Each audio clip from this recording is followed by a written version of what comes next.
Hello friends, welcome to Creative Medicine.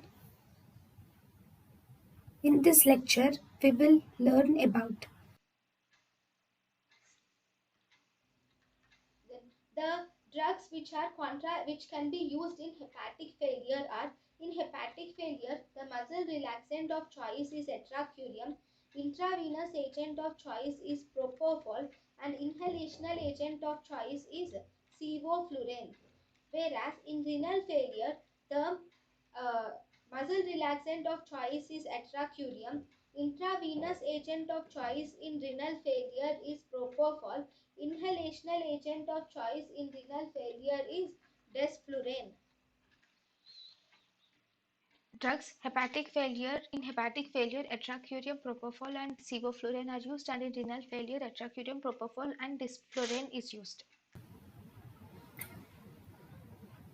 thank you and thank you for watching.